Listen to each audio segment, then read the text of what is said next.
നമസ്കാരം. എല്ലാ ACV പ്രേക്ഷകരെയും caring ഹാൻഡ്സിൻ്റെ പുതിയ എപ്പിസോഡിലേക്ക് സ്നേഹപൂർവ്വം സ്വാഗതം ചെയ്യുന്നു. ഇന്നത്തെ എപ്പിസോഡിൽ നമ്മൾ ചർച്ച ചെയ്യുന്ന വിഷയം സ്ത്രീകൾക്കെടുക്കുന്ന HPV vaccine and pap smear test എന്ന ടോപ്പിക്കിനെ പറ്റിയാണ്. ഇന്നത്തെ ടോപ്പിക്കിനെ നമ്മൾക്ക് അതിഥിയായി എത്തിച്ചേർന്നിരിക്കുന്നത് തിരുവനന്തപുരം അരുമനയിലെ Yana mother and child care ഹോസ്പിറ്റലിലെ ചീഫ് ഗൈനക്കോളജിസ്റ്റായ ഡോക്ടർ ജീനു ബാബു ആണ്. നമുക്ക് ഡോക്ടറെ ഈ പ്രോഗ്രാമിലോട്ട് സ്വാഗതം ചെയ്യാം. Welcome doctor. ആൻഡ് അതുപോലെ തന്നെ ACV പ്രേക്ഷകരോട് എനിക്ക് പറയാനുള്ളത്, ഇതൊരു 1 hour ഫോൺ ഇൻ ലൈവ് പ്രോഗ്രാമാണ്. ഇന്നത്തെ എപ്പിസോഡിൽ നമ്മൾ ചർച്ച ചെയ്യുന്ന ടോപ്പിക് എന്ന് പറയുന്നത് സ്ത്രീകൾക്കും പെൺകുട്ടികൾക്കും ഒക്കെ എടുക്കുന്ന HPV വാക്സിനെ പറ്റിയും പാപ്പ് സ്മിയർ ടെസ്റ്റിനെ പറ്റിയുമാണ്. വളരെ ഇമ്പോർട്ടൻ്റ് ആയിട്ടുള്ളൊരു ടോപ്പിക്കാണ്. സോ ഈ 1 hour phone in live session പ്രോഗ്രാമിൽ നിങ്ങൾക്ക് എന്ത് ഡൗട്ട് ഉണ്ടെങ്കിലും സംശയങ്ങളുണ്ടെങ്കിലും പ്രേക്ഷകർ ടെലിവിഷൻ സ്ക്രീനിൽ ഡിസ്പ്ലേ ചെയ്തിരിക്കുന്ന നമ്പറിലോട്ട് എത്രയും പെട്ടെന്ന് ഡയൽ ചെയ്യുക. ഡോക്ടറോട് നിങ്ങളുടെ സംശയങ്ങളും ചോദ്യങ്ങളും ഒക്കെ നേരിട്ട് ചോദിച്ചറിയാവുന്നതാണ്. അപ്പോൾ നമുക്ക് ചർച്ചയിലോട്ട് കടക്കാം. Doctor, HPV vaccine and pap smear test വളരെ ഇമ്പോർട്ടൻ്റ് ആയിട്ടുള്ളൊരു ടോപ്പിക്കാണ്. അതുപോലെ തന്നെ അധികം ആൾക്കാർക്ക് വലിയ അവെയർ അല്ലാത്ത ഒരു ടോപ്പിക്കും കൂടെയാണ്. അപ്പോൾ നമുക്ക് ആദ്യമേ എന്താണ് HPV വാക്സിൻ എന്നും പാപ്പ് സ്മിയർ ടെസ്റ്റ് എന്താണെന്നും കൂടെ ചർച്ച ചെയ്യാം. സ്ത്രീകളിൽ പ്രധാനമായിട്ടും ഒരു 18 വയസ്സ് കഴിഞ്ഞിട്ടുള്ള പെൺകുട്ടികളിൽ ഗർഭപാത്രത്തിൻ്റെ വായുഭാഗത്ത്, അതായത് സെർവിക്സ് എന്ന് പറയുന്ന ഭാഗത്ത് ഉണ്ടാവുന്ന ഒരു ക്യാൻസറാണ് സർവൈക്കൽ ക്യാൻസർ എന്ന് പറയുന്നത്. അപ്പോൾ ഇന്ത്യയിൽ സ്ത്രീകളിൽ ബ്രസ്റ്റ് ക്യാൻസർ കഴിഞ്ഞാൽ ഏറ്റവും കൂടുതൽ കാണുന്ന ക്യാൻസർ സർവൈക്കൽ ക്യാൻസറാണ്. പലപ്പോഴും അത് നമ്മൾ ലാസ്റ്റ് സ്റ്റേജ് അല്ലെങ്കിൽ ഏറ്റവും അഡ്വാൻസ്ഡ് സ്റ്റേജിലാണ് ഈ ക്യാൻസർ നമ്മൾ കണ്ടുപിടിക്കുന്നത്. പക്ഷേ നേരത്തെ നമുക്കത് കണ്ടുപിടിച്ച് കഴിഞ്ഞാൽ നമുക്കത് ട്രീറ്റ് ചെയ്യാനും അത് വരാതിരിക്കാൻ വേണ്ടിയിട്ടുള്ള ഒത്തിരി ടെസ്റ്റുകളും വാക്സിനുകളൊക്കെ അവൈലബിൾ ആണ്. അപ്പോൾ അതിൽ വരുന്നതാണ് ഈ HPV വാക്സിൻ എന്ന് പറയുന്നത്. ഈ സർവൈക്കൽ ക്യാൻസർ ഉണ്ടാക്കുന്നത് ഒരു വൈറൽ ഇൻഫെക്ഷൻ വഴിയാണ് ഉണ്ടാവുന്നത്.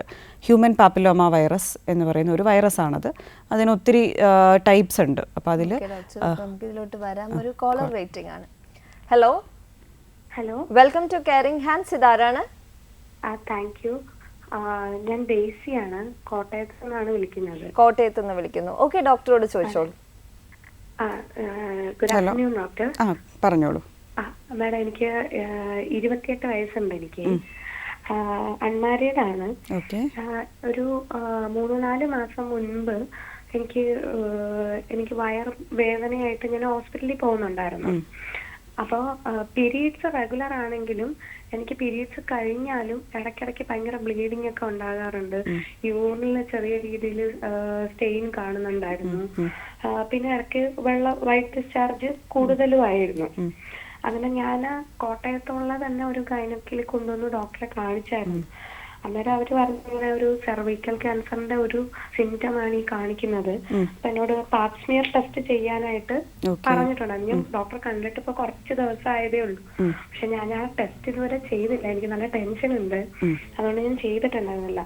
അപ്പൊ എനിക്കിപ്പോ കല്യാണം ഒക്കെ നോക്കുന്നുണ്ട്. അപ്പൊ ഇൻ കേസ് ഇങ്ങനെ ഒരു സെർവൈക്കൽ ക്യാൻസറിന്റെ സ്റ്റാർട്ടിങ്ങോ ഒക്കെ ആണെന്നുണ്ടെങ്കിൽ എന്തെങ്കിലും നമ്മൾ കല്യാണം കഴിഞ്ഞ് കഴിയുമ്പോഴത്തേക്ക് ഫാമിലി ലൈഫിനെ അതെന്തെങ്കിലും ബാധിക്കുമോ? പിന്നെ ഫർദർ ഇനി എന്തെങ്കിലും ട്രീറ്റ്മെന്റ് ചെയ്ത് കഴിഞ്ഞാൽ കുട്ടികൾ ഉണ്ടാവാനുള്ള സാധ്യതയൊക്കെ അങ്ങനെ എന്തെങ്കിലുമൊക്കെ പ്രോബ്ലം ഉണ്ടോ എന്നുള്ളൊരു ടെൻഷൻ എനിക്കുണ്ട്. ഞാൻ പാപ്പ് സ്മിയർ ടെസ്റ്റ് ഇതുവരെ ചെയ്ത് നോക്കിയിട്ടില്ല.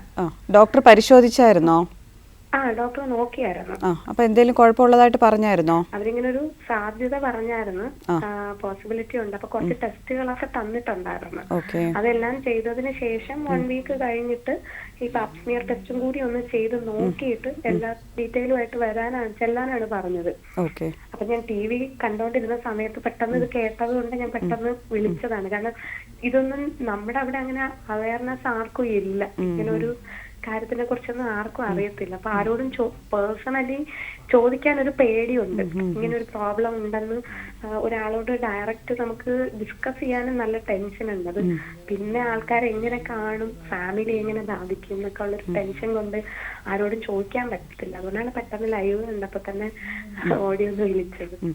അപ്പൊ ഈ നമുക്ക് ഇങ്ങനെയുള്ള ലക്ഷണങ്ങൾ വരാം. ചിലപ്പോൾ ചിലർക്ക് പീരീഡ്സിൻ്റെ ഇടയ്ക്ക് ബ്ലീഡിങ് വരാം, ചിലപ്പോൾ എക്സസീവായിട്ടുള്ള വജൈനൽ ഡിസ്ചാർജ്, ഇതൊക്കെയാണ് സർവൈക്കൽ ക്യാൻസറിൻ്റെ ലക്ഷണങ്ങൾ എന്ന് പറയുന്നത്. പക്ഷേ ഡെയ്സിയുടെ ഏജിൽ 28 വയസ്സെന്നല്ലേ പറഞ്ഞേ? അപ്പോൾ ഈ ഏജിൽ ക്യാൻസർ ഒക്കെ ആകാനുള്ള സാധ്യതകൾ കുറവായിരിക്കും. പക്ഷെ അതിൽ മുൻപുള്ള അതിൻ്റെ ഏർലി സ്റ്റേജസ് ഒക്കെ ചിലപ്പോൾ ആകാനുള്ള സാധ്യതയുണ്ട്. അപ്പോൾ അത് നമുക്ക് പാപ്സ്മിയർ ടെസ്റ്റും കൂടെ എടുത്ത് നോക്കിയാലേ നമുക്ക് അറിയാൻ പറ്റത്തുള്ളൂ. ഇപ്പോൾ ഏർലി സ്റ്റേജ് ആണെന്നുണ്ടെങ്കിൽ നമുക്ക് വലിയ പ്രശ്നമൊന്നുമില്ല. അതിലെന്തെങ്കിലും കുറച്ചുകൂടെ അഡ്വാൻസ്ഡ് ആയിട്ടുള്ള ഈ ലൈറ്റ് വെച്ചിട്ടുള്ളൊരു ടെസ്റ്റൊക്കെ ഉണ്ട്, കോൾപ്പോസ്കോപ്പി എന്നൊക്കെ പറഞ്ഞ്. അപ്പോൾ അതൊക്കെ ചെയ്ത് നോക്കിയിട്ട് എന്തെങ്കിലും ബയോപ്സി അങ്ങനെയെങ്കിലും എടുക്കണമെങ്കിലും അത് ചിലപ്പോൾ ആവശ്യം തന്നെ വരത്തില്ല. ചിലപ്പോൾ പാപ്സ്മിയർ ഒക്കെ നോർമൽ ആയിരിക്കും. ചിലർക്ക് എന്തെങ്കിലും നീർക്കെട്ടൊക്കെ ഉണ്ടെങ്കിൽ പോലും ആ ഭാഗത്ത് ഇങ്ങനെ ക്യാൻസറിൻ്റെ പോലത്തെ അല്ലെങ്കിൽ ഈ സർവൈക്കൽ ഏരിയയിലുള്ള ഹെൽത്തി അല്ലാത്ത ചേഞ്ചസ് ഒക്കെ കാണിക്കാറുണ്ട്. അപ്പോൾ ആദ്യം പോയി പാപ്സ്മിയർ ടെസ്റ്റ് ചെയ്യുക. അങ്ങനെ നമ്മൾ അത്രയധികം പേടിക്കേണ്ട ഈ പ്രായത്തിൽ അത് വരാനുള്ള സാധ്യതകൾ കുറവാണ്. പക്ഷെ അത് ഇനി ഫ്യൂച്ചറിലോട്ട് വരാതിരിക്കാൻ വേണ്ടി ഒരു 3 വർഷത്തിലൊന്ന് പാപ്സ്മിയർ ടെസ്റ്റൊക്കെ നോക്കി എന്തെങ്കിലും ഇൻഫെക്ഷനും കാര്യങ്ങളൊക്കെ ഉണ്ടെങ്കിൽ അത് ട്രീറ്റ് ചെയ്യുന്നത് നല്ലതായിരിക്കും.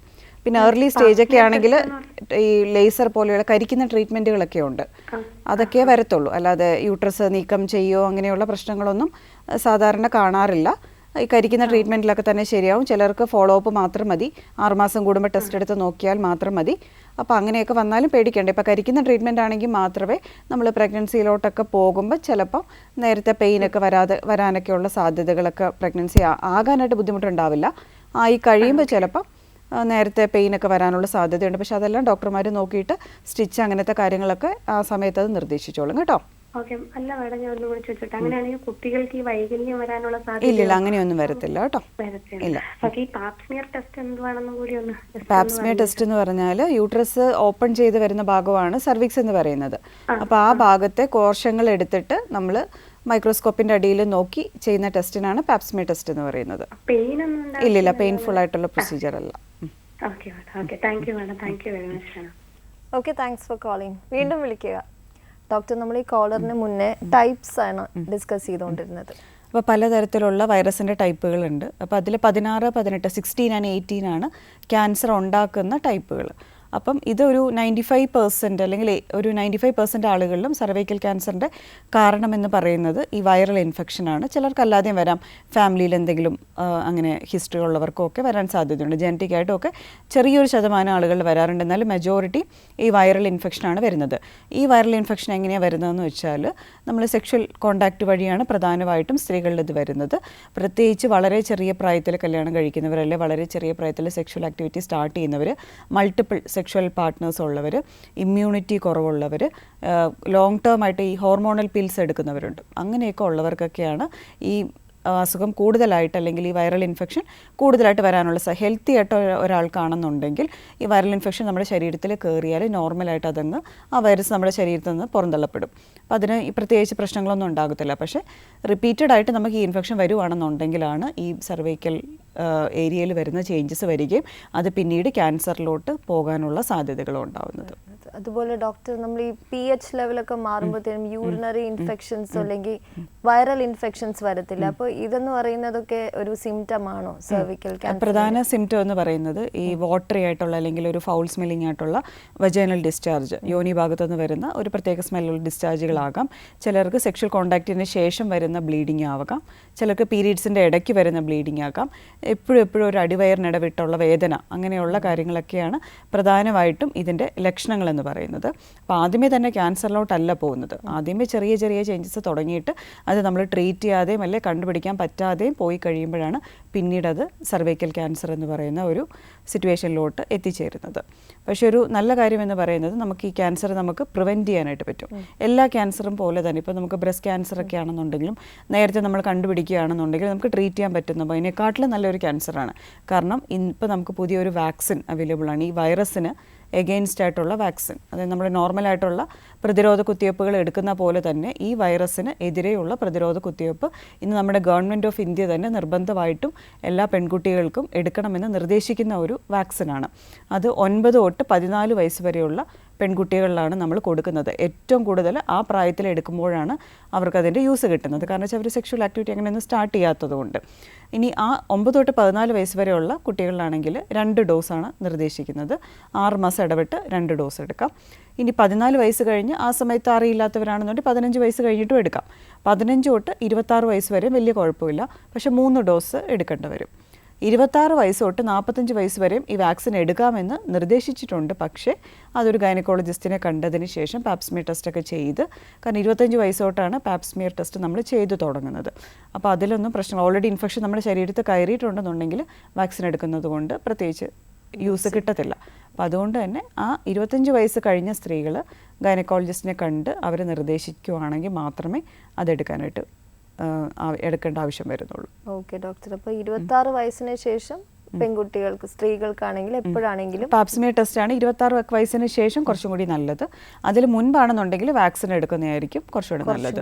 ഈ വാക്സിനെ പറ്റി പറയുകയാണെങ്കിൽ നമുക്ക് നേരത്തെ ഇത് പുറം രാജ്യങ്ങളിൽ മാത്രം അവൈലബിൾ ആയിരുന്ന വാക്സിൻ ആയിരുന്നു. അപ്പോൾ അതുകൊണ്ട് തന്നെ കുറച്ച് എക്സ്പെൻസീവ് ആയിട്ടുള്ള വാക്സിൻ ആയിരുന്നു. ഇപ്പോഴും എക്സ്പെൻസീവ് ആണ്, എന്നാലും നമ്മുടെ ഇന്ത്യയിൽ തന്നെ നമ്മുടെ സിറം ഇൻസ്റ്റിറ്റ്യൂട്ട് ലോഞ്ച് ചെയ്തിരിക്കുന്ന പുതിയൊരു വാക്സിൻ ഉണ്ട്. അത് നമ്മുടെ ഗവൺമെൻറ് ഹോസ്പിറ്റലുകളിലൊക്കെ അവൈലബിൾ ആണ്. അപ്പോൾ അത് ഫ്രീ ആയിട്ടല്ല കൊടുക്കുന്നത്, പക്ഷേ ഒരു സബ്സിഡൈസ്ഡ് റേറ്റിലാണ് ഗവൺമെൻറ് ഹോസ്പിറ്റലുകളിലൊക്കെ കൊടുക്കുന്നത്. അപ്പോൾ അത് ഈ വീഡിയോ ഇത് കണ്ടുകൊണ്ടിരിക്കുന്ന ലൈവ് ഇൻ പ്രോഗ്രാം കണ്ടുകൊണ്ടിരിക്കുന്നവർ ആർക്കെങ്കിലും അറിയില്ല എന്നുണ്ടെങ്കിൽ അവർക്ക് അടുത്തുള്ള ഗവൺമെൻറ് ഹോസ്പിറ്റലുകളൊക്കെ ചോദിച്ചു കഴിഞ്ഞാലും അവർക്കത് എടുക്കാനായിട്ട് സാധിക്കും. പലർക്കും അറിയത്തില്ല ഇങ്ങനെ ഒരു ഇതുണ്ട്.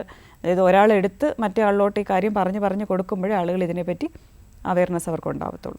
HPV വാക്സിനെ പറ്റിയാണല്ലോ സംസാരിക്കുന്നത്. മറ്റേതെങ്കിലും ഒരു ക്യാൻസറിനെയും പ്രിവെൻറ്റ് ചെയ്യാൻ പറ്റുമോ ഈ വാക്സിനേഷൻ? ഈ വാക്സിൻ ഈ HPV അല്ലെങ്കിൽ പാപ്പിലോമ വൈറസ് ഉണ്ടാക്കുന്ന എല്ലാ ഇൻഫെക്ഷൻസിന് എഗെയിൻസ്റ്റ് ആയിട്ടും പ്രവർത്തിക്കുന്ന ഒരു വാക്സിനാണ് HPV വാക്സിൻ. അപ്പം ആൺകുട്ടികൾക്കും ഇത് നമ്മൾ നിർദ്ദേശിക്കാറുണ്ട്. കാരണം ആൺകുട്ടികൾക്കാണെങ്കിൽ അവരുടെ പിനയിൽ ഏരിയയിൽ വരുന്ന ക്യാൻസർ, മലദ്വാരത്തിന് അവിടെ വരുന്ന ഏനൽ ക്യാൻസർ, അതുപോലെ തന്നെ വായിൽ വരുന്ന ത്രോട്ട് ക്യാൻസർ, ഓറൽ ക്യാൻസറിനൊക്കെ എഫക്റ്റീവായിട്ടുള്ള ഒരു വാക്സിനാണ് HPV വാക്സിൻ. പക്ഷേ ഈ വാക്സിൻ്റെ അവൈലബിലിറ്റി കാരണമാണ് ഇത് ആൺകുട്ടികളെക്കാൾ കൂടുതൽ പെൺകുട്ടികൾക്കാണ് ആദ്യം ആവശ്യം. അതുകൊണ്ടാണ് കൂടുതലായിട്ട് പെൺകുട്ടികളെ നിർബന്ധമായിട്ട് നമ്മൾ എടുപ്പിക്കണമെന്ന് പറയുന്നത്. പക്ഷേ ഇനി കൂടുതൽ വാക്സിൻ നമുക്ക് അവൈലബിൾ ആവുന്ന അനുസരിച്ച് അത് ആൺകുട്ടികൾക്കും എടുക്കാനായിട്ട് സാധിക്കുന്ന ഒരു വാക്സിനാണ്. അപ്പോൾ അതുകൊണ്ട് സർവൈക്കൽ ക്യാൻസർ മാത്രമല്ല, ഏനൽ ക്യാൻസർ, മലദ്വാരത്തിന് അവിടെ വരുന്ന ക്യാൻസർ, വായിൽ വരുന്ന ക്യാൻസർ, തൊണ്ടയിൽ വരുന്ന ക്യാൻസർ, ഇങ്ങനെയുള്ള ക്യാൻസറുകൾക്കൊക്കെ എഫക്റ്റീവായിട്ടുള്ള വാക്സിനാണ് HPV വാക്സിൻ എന്ന് പറയുന്നത്. ഓക്കെ ഡോക്ടർ, ഇപ്പം നമുക്ക് കോമൺ ആയിട്ട് കുറേ സിംറ്റംസ് ഇപ്പോൾ വരുന്നുണ്ട്. ഇപ്പം വൈറൽ ഇൻഫെക്ഷൻസ് ആണെങ്കിലും അബ്ഡോമൻ പെയിൻ ആണെങ്കിലും PCODക്ക് ആണെങ്കിലും ഇതുപോലത്തെ കുറച്ച് പ്രോബ്ലംസും കാര്യങ്ങളും ഒക്കെ വരുന്നുണ്ട്. അപ്പോൾ നമ്മൾ ഏതൊരു സാഹചര്യത്തിലാണ് മനസ്സിലാക്കേണ്ടത്? അതായത് സെർവിക്കൽ ക്യാൻസറിൻ്റെ സിംറ്റം ആണ്, അപ്പോൾ ഒരു പാപ്സ്മിയർ ടെസ്റ്റ് ഉടനെ എടുക്കണം എന്ന് നമുക്ക് തോന്നാൻ അങ്ങനെ എന്തെങ്കിലും ഒരു മേജർ ആയിട്ടുള്ളൊരു സിംറ്റം ഉണ്ടോ? ഞാൻ മുമ്പേ പറഞ്ഞതുപോലെ തന്നെ ഇങ്ങനെ ഒരു വജൈനൽ ഡിസ്ചാർജ് അല്ലെങ്കിൽ സെക്ഷൽ കോണ്ടാക്റ്റിന് ഇടയ്ക്കോ അല്ലെങ്കിൽ അതിനുശേഷമോ വരുന്ന ബ്ലീഡിങ്, പിന്നെ പീരീഡ്സിൻ്റെ ഇടയ്ക്ക് വരുന്ന ബ്ലീഡിങ്, ഇതെല്ലാം കണ്ടു കഴിഞ്ഞാൽ നമ്മൾ അടുത്തുള്ളൊരു ഗൈനക്കോളജിസ്റ്റിനെ പോയി കണ്ട് എന്തെങ്കിലും കുഴപ്പമുണ്ടോ പരിശോധനകളെല്ലാം ചെയ്യണം. അതോടൊപ്പം എല്ലാ ഗൈനക്കോളജിസ്റ്റുമാരും ചെയ്യുന്ന ഒരു ടെസ്റ്റാണ് പാപ്സ്മിയർ ടെസ്റ്റ് എന്ന് പറയുന്നത്. ഇപ്പോൾ നമുക്ക് ലക്ഷണങ്ങളൊന്നും ഇല്ലെങ്കിൽ തന്നെയും ഒരു 25 വയസ്സ് തൊട്ട് എല്ലാ സ്ത്രീകളും 3 വർഷത്തിൽ ഒന്നെങ്കിലും ഈ ടെസ്റ്റ്, പാപ്സ്മിയർ ടെസ്റ്റ് എടുത്തിരിക്കണം. അല്ലെങ്കിൽ അവർ സെക്ഷൽ ആക്ടിവിറ്റി സ്റ്റാർട്ട് ചെയ്തിട്ടില്ല എന്നുണ്ടെങ്കിൽ അത് കുഴപ്പമില്ല. 25 വയസ്സിൽ അവർ തുടങ്ങണം എന്നില്ല. ഒരു സെക്ഷൽ ആക്ടിവിറ്റി സ്റ്റാർട്ട് ചെയ്ത് 3 വർഷത്തിന് ശേഷമാണ് അവരത് ഈ പാപ്സ്മിയർ ടെസ്റ്റ് എടുക്കേണ്ടത്. അല്ലെങ്കിൽ നമ്മൾ ജനറൽ ഇന്ത്യയിൽ പറയുകയാണെന്നുണ്ടെങ്കിൽ 30 വയസ്സിന് ശേഷം എല്ലാ 3 വർഷവും എല്ലാ സ്ത്രീകളിലും നമ്മൾ എടുത്തിരിക്കേണ്ട ഒരു ടെസ്റ്റാണ് പാപ്സ്മിയർ ടെസ്റ്റ് എന്ന് പറയുന്നത്. കാരണം അതിൽ നോർമൽ ആണെന്നുണ്ടെങ്കിൽ അടുത്ത 3 വർഷത്തേക്ക് വലിയ പ്രോബ്ലംസ് ഉണ്ടാവത്തില്ല. പക്ഷേ അതിൽ പ്രശ്നങ്ങൾ ഉണ്ടെന്നുണ്ടെങ്കിൽ അതിൻ്റെ അഡ്വാൻസ്ഡ് ആയിട്ടുള്ള ടെസ്റ്റുകൾ ആ ഭാഗത്ത് സർവൈക്കൽ ഏരിയയിൽ നമ്മൾ ക്യാമറ വെച്ച് ചെയ്യുന്ന കോൾപോസ്കോപ്പി എന്നൊക്കെ പറയുന്ന ഒരു ടെസ്റ്റ് ഉണ്ട്. അത് നോക്കിയിട്ട് അബ്നോർമൽ ആയിട്ടുള്ള ഏരിയയിൽ നിന്ന് നമുക്ക് ബയോപ്സി എടുക്കാനും ആ ബയോപ്സി നമുക്ക് പരിശോധനയ്ക്ക് വിട്ട് കഴിഞ്ഞാൽ ക്യാൻസറിൻ്റെ തുടക്കം അല്ലെങ്കിൽ ഏർലി സ്റ്റേജോ ഒക്കെ ആണോ എന്നുള്ളത് നമുക്ക് കണ്ടുപിടിക്കാൻ പറ്റും. ഇപ്പോൾ ഏർലി സ്റ്റേജ് ആണെന്നുണ്ടെങ്കിൽ ട്രീറ്റ്മെൻറ്റ് കുറച്ചും കൂടി എളുപ്പമാണ്. അത് അഡ്വാൻസ്ഡ് ആയി കഴിഞ്ഞാൽ എല്ലാ ക്യാൻസറും പോലെ തന്നെയാണ് ശരീരത്തിൻ്റെ മറ്റ് ഭാഗങ്ങളിലേക്ക് സ്പ്രെഡ് ചെയ്യും. അത് യൂട്രസിലോട്ട് പോകും, നമ്മുടെ വയറിൻ്റെ അകത്ത് മറ്റ് അവയവങ്ങളിലോട്ട്, കുടലിലോട്ട്, ലങ്സിലോട്ട്, ബ്രെയിനിലോട്ട്, സ്റ്റേജ് 4 വരെയൊക്കെ പോകാനുള്ള സാധ്യതകളുണ്ട്. അപ്പോൾ അതുകൊണ്ട് തന്നെ നമുക്ക് നേരത്തെ തന്നെ കണ്ടുപിടിക്കാൻ പറ്റുന്ന ഒരു ക്യാൻസറാണ് സർവൈക്കൽ ക്യാൻസർ എന്ന് പറയുന്നത്.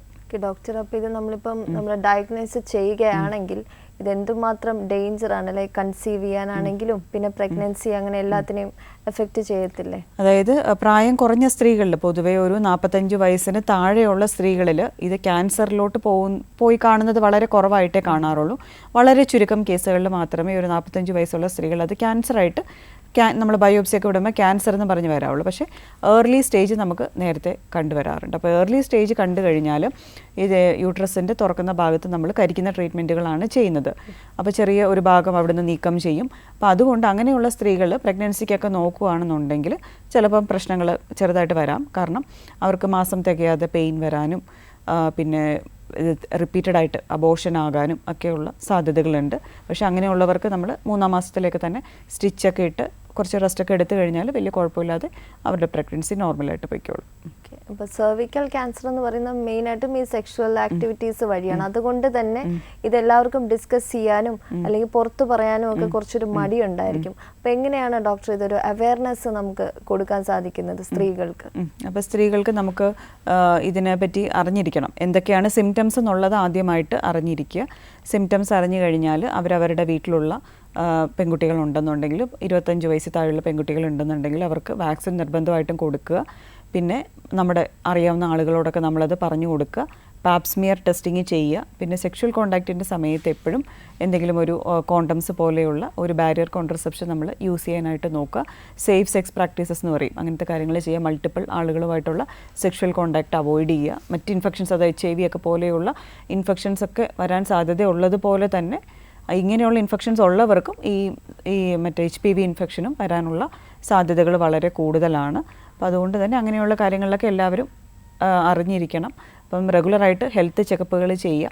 പിന്നെ ഫാമിലിയിൽ ഇങ്ങനെ ഒരു ഹിസ്റ്ററി ഉള്ളവരാണെന്നുണ്ടെങ്കിൽ ഒരു ഡോക്ടറെ പോയി കണ്ടിട്ട് നേരത്തെ ചെക്കപ്പുകൾ ചെയ്യണം എന്നുണ്ടെങ്കിൽ അതിൻ്റെ ടെസ്റ്റുകളൊക്കെ ഈ നമ്മൾ മാമോഗ്രാമൊക്കെ എടുക്കുന്ന പോലെ തന്നെ നേരത്തെ തന്നെ ഈ ടെസ്റ്റുകൾ ചെയ്ത് പ്രശ്നങ്ങൾ ഇല്ല എന്നുള്ളത് നമ്മൾ ഉറപ്പ് വരുത്തുക. അതെ, ഇപ്പോൾ ഈ ഒരു ടോപ്പിക് ആയതുകൊണ്ടായിരിക്കും ലാക്ക് ഓഫ് നോളജ് എല്ലാവർക്കും ഉണ്ട്. അതുപോലെ തന്നെ പുറത്ത് പറയാനും ഒന്നും അത്ര സ്മാർട്ട് അല്ലായിട്ടുള്ള ഒരുപാട് ലേഡീസ് ഉണ്ടായിരിക്കും. അതും റൂറൽ ഏരിയയിലാണെങ്കിലും ഒക്കെ നമുക്കിതിനെപ്പറ്റി അറിയില്ല. ഇതെങ്ങനെ ഡിസ്കസ് ചെയ്യുന്നു, ആരോട് ചോദിക്കും, അങ്ങനെ അത്ര സ്മാർട്ട് അല്ലാത്ത സ്ത്രീകളുണ്ടായിരിക്കും. അവർക്കായിട്ട് ഡോക്ടറിന് എന്തെങ്കിലും പറയാനുണ്ടോ? കാരണം നമ്മൾ ഈ ലൈവ് പ്രോഗ്രാമിൽ കൂടെ ആയിരിക്കും കൂടുതലും കമ്മ്യൂണിക്കേറ്റ് ചെയ്യുന്നത്. അപ്പോൾ നിങ്ങൾ പ്രധാനമായിട്ടും ശ്രദ്ധിക്കേണ്ടതെന്ന് പറഞ്ഞാൽ നമുക്ക് നോർമലി പീരീഡ്സ് വരുന്ന സമയത്തുള്ള ബ്ലീഡിങ് കൂടുതലായിട്ട് വരികയോ അല്ലെങ്കിൽ ബ്ലീഡിങ്ങിൻ്റെ ഇടയ്ക്ക് വരുന്ന അബ്നോർമലായിട്ടുള്ള എന്തെങ്കിലും ഒരു ബ്ലീഡിങ് വരികയോ അല്ലെങ്കിൽ അബ്നോർമലായിട്ടുള്ള സ്മെല്ലിൽ വ്യത്യാസമുള്ള എന്തെങ്കിലും ഡിസ്ചാർജോ അല്ലെങ്കിൽ വയറുവേദന ഇങ്ങനെ അല്ലെങ്കിൽ സെക്ഷൽ കോണ്ടാക്റ്റിന് ശേഷം വരുന്ന ബ്ലീഡിങ് അങ്ങനെ എന്തെങ്കിലും ലക്ഷണങ്ങൾ കണ്ടു കഴിഞ്ഞാൽ ഉടനെ തന്നെ ഡോക്ടറിനെ പോയി കണ്ട് അതിനുള്ള ടെസ്റ്റുകൾ ചെയ്യുക. അതുപോലെ തന്നെ ഇപ്പോൾ ഒത്തിരി സൊസൈറ്റികളായാലും ഓർഗനൈസേഷൻസൊക്കെ ആയാലും അവർ ഈ ഫ്രീ ആയിട്ട് പാപ്സ്മിയർ ഒക്കെ എടുത്തു കൊടുക്കാറുണ്ട്. ഒത്തിരി മെഡിക്കൽ ക്യാമ്പുകൾ വഴിയും സ്ത്രീകളുടെ തന്നെ പല സംഘടനകൾ വഴിയും അവർ അവരുടെ സ്ത്രീകളുടെ ആരോഗ്യം കാത്തു സൂക്ഷിക്കുക എന്നുള്ള ഒരു എയിമോടുകൂടി നമ്മുടെ സിറ്റിക്കകത്ത് തന്നെയാണെങ്കിലും പല സ്ഥലങ്ങളിലും ഫ്രീ ആയിട്ട് പാപ്സ്മിയർ എടുത്തു കൊടുക്കാറുണ്ട്. പല മെഡിക്കൽ ക്യാമ്പുകളിലും ഫ്രീ ആയിട്ട് എടുത്തു കൊടുക്കുന്നത് കാണാറുണ്ട്. ഇതിലോട്ട് വരാൻ ഒരു കോളർ വെയിറ്റിംഗ് ആണ്. Hello hello, welcome to caring hands. ഇതാരാണ്? എന്റെ പേര് ആര്യ എന്നാണ്. എവിടുന്നാ വിളിക്കുന്നേ? കവടിയാറിൽ നിന്നാണ്. ഓക്കെ, ഡോക്ടറോട് ചോദിച്ചോളൂ. ഓക്കെ ഡോക്ടർ, ഇപ്പം സെർവിക്കൽ ക്യാൻസറിന് പുതിയ വാക്സിൻ ഒക്കെ ഉണ്ടല്ലോ, അപ്പം ഏജ് 40 വയസ്സ് കഴിഞ്ഞവർക്ക് അത് എടുക്കാമോ? 40 വയസ്സ് കഴിഞ്ഞവർക്ക് എടുക്കാം. പക്ഷേ നമ്മൾ ആ വാക്സിൻ എടുക്കുന്നതിന് മുൻപ് ഈ പാപ്സ്മിയർ ടെസ്റ്റ് ഒന്ന് ചെയ്തിരിക്കണം, എന്തെങ്കിലും പ്രശ്നങ്ങൾ ഉണ്ടോയെന്നറിയാൻ. ഇപ്പോൾ പാപ്സ്മിയർ നോർമൽ ആണെന്നുണ്ടെങ്കിൽ വാക്സിൻ എടുക്കാം. പക്ഷേ അതൊരു ഗൈനക്കോളജിസ്റ്റിനെ കണ്ട് അവർ നോക്കിയതിന് ശേഷം മാത്രം അതെടുത്താൽ മതി. കാരണം ഒരു 26 വയസ്സ് കഴിഞ്ഞാൽ 26 തൊട്ട് 45 വരെ എടുക്കാം. പക്ഷേ അതിൻ്റെ എഫക്റ്റീവ്നെസ് കുറവായിരിക്കും. കാരണം നമ്മുടെ ശരീരത്തിൽ ചിലപ്പോൾ വൈറസ് കയറിയിട്ടുണ്ടെന്നുണ്ടെങ്കിൽ ആ വാക്സിൻ കൊണ്ട് അത്ര നമുക്ക് യൂസ് കിട്ടത്തില്ല. 45 കഴിഞ്ഞാൽ പിന്നെ എടുക്കാം. 45 കഴിഞ്ഞാൽ യൂഷ്വലി അഡ്വൈസ് ചെയ്യാറില്ല വാക്സിൻ. ഇതിന്റെ ഒക്കെ കോസ്റ്റ് എങ്ങനെയായിരിക്കും? കോസ്റ്റ് ജനറലൈസ്ഡ് ആയിരിക്കത്തില്ല. കമ്പനിയുടെ അനുസരിച്ച് ഇപ്പം ഇന്ത്യയിൽ അവൈലബിൾ ആയിട്ടുള്ള മെയിൻ വാക്സിൻ എന്ന് പറയുന്നത് സെർവാവാക് എന്ന് പറഞ്ഞ വാക്സിനാണ്. അപ്പോൾ സെർവാവാക് 2000 ആ റേഞ്ചിലാണ് വരുന്നത്. പക്ഷേ ഗവൺമെൻറ് ഹോസ്പിറ്റലുകളിൽ കുറച്ചും കൂടി റേറ്റ് കുറവാണ് വാക്സിന്. പിന്നെ 30,000 ഒക്കെ ആയി എന്നൊക്കെ ഒരു ലേഡി പറഞ്ഞു, എനിക്കറിയാം. അത് വേറെ പുറത്തുനിന്നുള്ള ഏതെങ്കിലും വാക്സിൻ ആയിരിക്കും. ഇത് ഇന്ത്യയിലെ തന്നെ വാക്സിനാണ്.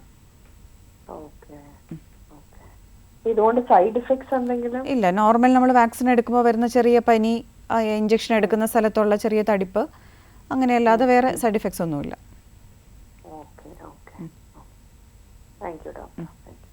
Thanks for calling. വീണ്ടും വിളിക്കുക. അതുപോലെ ഡോക്ടർ ഇത് എനിക്ക് നമ്മൾ കോളറിന് മുന്നേ മെഡിക്കൽ ക്യാമ്പ്സിനെ പറ്റിയാണ് സംസാരിച്ചുകൊണ്ടിരുന്നത്.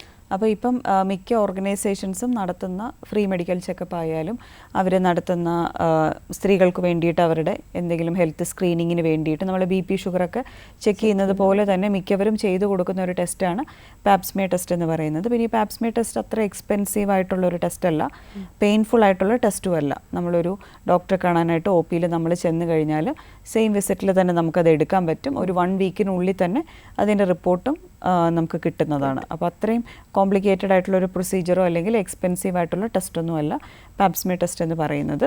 അപ്പം നമ്മൾ റെഗുലറായിട്ട് നമ്മൾ സ്ത്രീകളായാലും പുരുഷന്മാരായാലും എല്ലാവരും ഒരു 35 വയസ്സിന് ശേഷം നമ്മൾ റെഗുലറായിട്ട് ഹെൽത്ത് ചെക്കപ്പുകൾ ചെയ്തിരിക്കണം.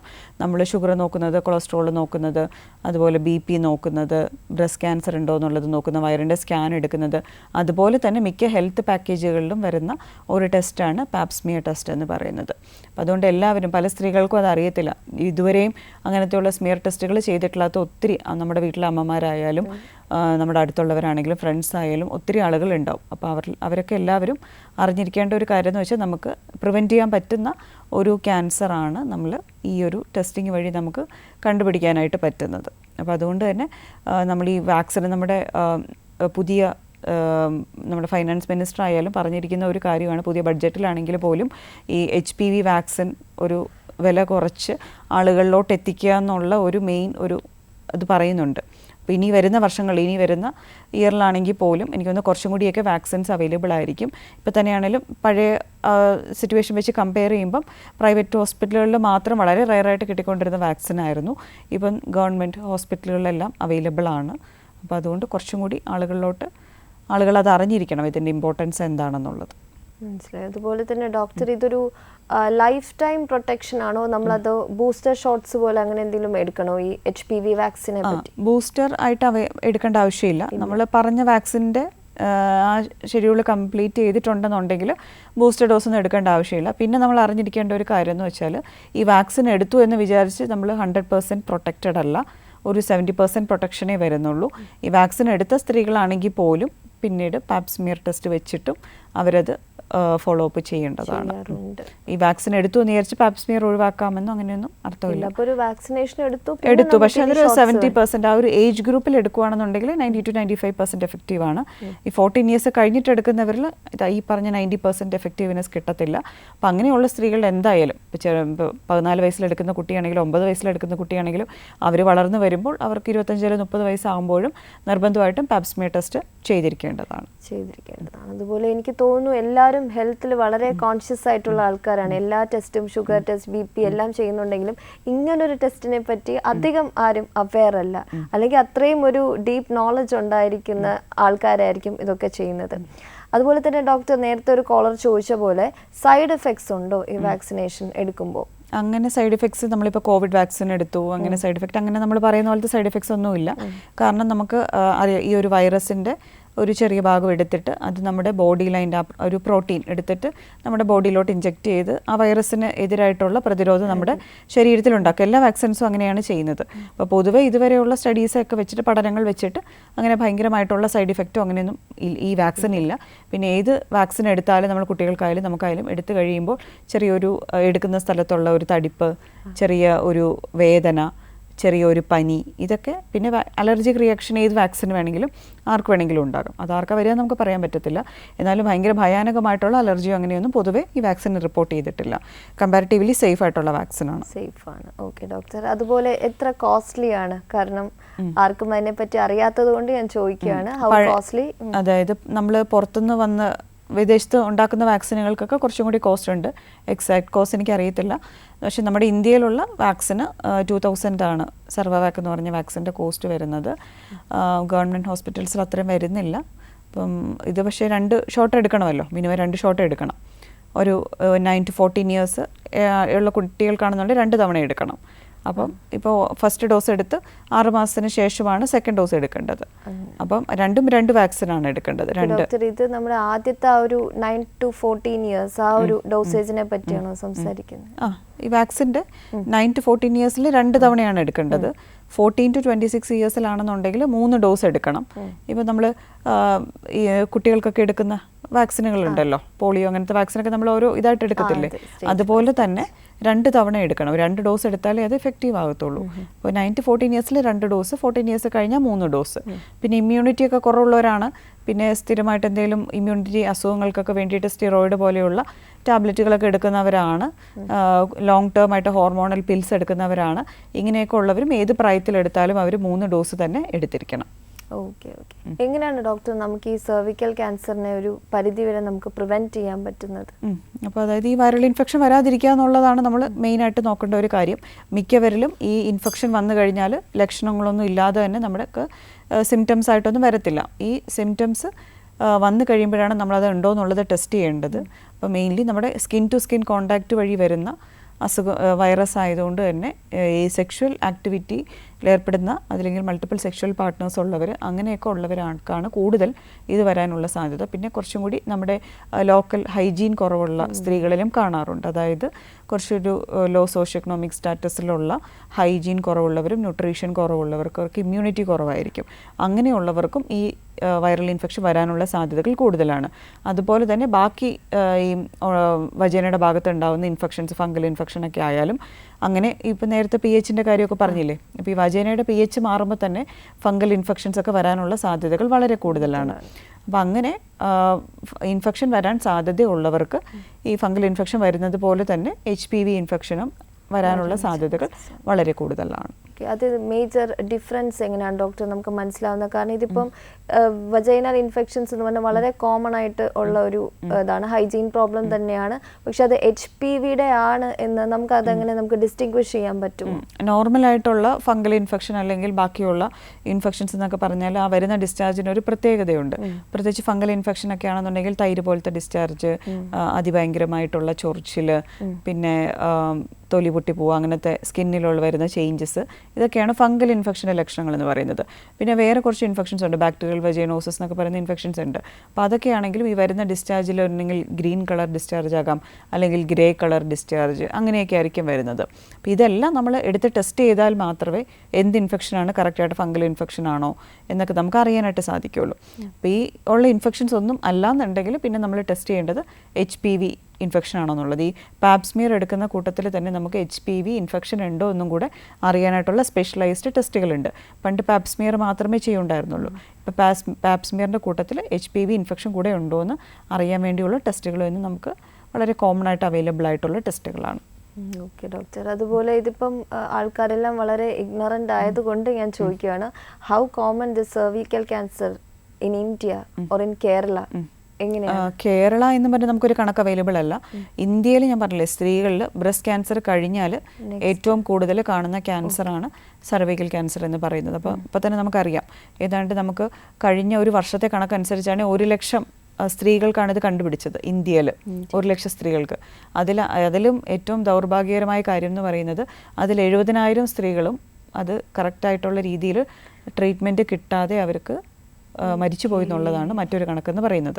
അപ്പോൾ അതുകൊണ്ട് പലർക്കും ഇത് നേരത്തെ കണ്ടുപിടിക്കാൻ പറ്റാറില്ല. അങ്ങനെ കണ്ടുപിടിക്കാനായിട്ടുള്ള അവയർനെസ് ആർക്കും ഇല്ല. അപ്പോൾ അതുകൊണ്ട് തന്നെയാണ് നമ്മുടെ റെഗുലർ ആയിട്ടുള്ള ഹെൽത്ത് ചെക്കപ്പുകൾ നമ്മൾ റെഗുലറായിട്ട് ചെയ്യുക. അപ്പോൾ അതിലെല്ലാ ഹെൽത്ത് ചെക്കപ്പിൽ എവിടെ നമ്മൾ പോയാലും ഈ പാപ്സ്മിയർ ടെസ്റ്റ് അതിൽ ഇൻക്ലൂഡഡ് ആണ്. അപ്പോൾ അത് നമ്മൾ റെഗുലറായിട്ട് ബ്ലഡ് ടെസ്റ്റ് ചെയ്യുന്ന പോലെ തന്നെ ഈ ടെസ്റ്റ് നമ്മൾ ചെയ്യാനായിട്ട് നോക്കണം.